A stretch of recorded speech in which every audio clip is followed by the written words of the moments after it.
ஜிம்முக்கு பணம் கட்டி ஷூ வாங்கி அந்த ஜிம்ல போட்டுக்கிற ட்ரெஸ் அத்தனையும் வாங்கி சகலத்தையும் ரெடி பண்ணாலும் அங்க போயும் அங்க ஜிம் பண்ணிட்டு இருக்கிற பொம்பளைங்களை பார்த்துக்கிட்டு இல்லை வேற யாராவது ஜிம்மை நல்லா ஒர்க் அவுட் பண்றவங்கள பார்த்துட்டு ஆஹா ஹெல்த்தி ஆகணும், யோகா பண்ணணும், ஜிம்முக்கு போகணும், ஹெல்த்தி ஆகணும், இந்த வருஷமாவது ஹெல்த்தி ஆயிரணும், வேக வேகமா முடிவு பண்றீங்க, ஜிம்முக்கு பணமெல்லாம் கட்டிடுறீங்க, 1-2 நாள் போறதுக்கும் கூட முயற்சி பண்றீங்க.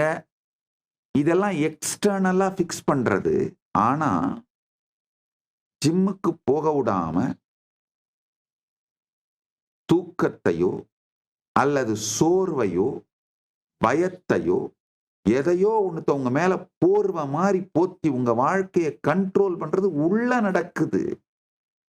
அதை ஃபிக்ஸ் பண்ணாம நீங்க வெளியில எத்தனை ஜிம்முக்கு பணம் கட்டி ஷூ வாங்கி அந்த ஜிம்ல போட்டுக்கிற ட்ரெஸ் அத்தனையும் வாங்கி சகலத்தையும் ரெடி பண்ணாலும் அங்க போயும் அங்க ஜிம் பண்ணிட்டு இருக்கிற பொம்பளைங்களை பார்த்துக்கிட்டு இல்லை வேற யாராவது ஜிம்மை நல்லா ஒர்க் அவுட் பண்றவங்கள பார்த்துட்டு ஆஹா அப்படின்னு பார்த்துட்டு வருவோமே தவிர ஜிம் போவீங்க, ஒர்க் அவுட் பண்ண மாட்டீங்க.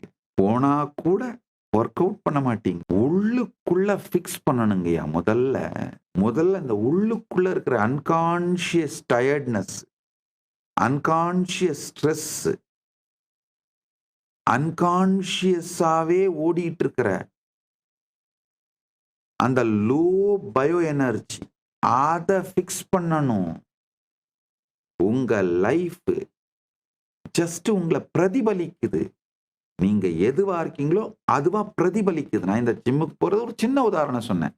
இது எல்லாத்தையும் நீங்க எடுத்து பார்க்கலாம். உங்களுடைய கணவனோட இருக்கிற உறவு, இல்லை மனைவியோட இருக்கிற உறவு, இங்க இல்ல உங்களுடைய ஆபீஸ்ல உங்களுக்கு இருக்கிற உறவுகள், உங்க லைஃப் ஸ்டைல்,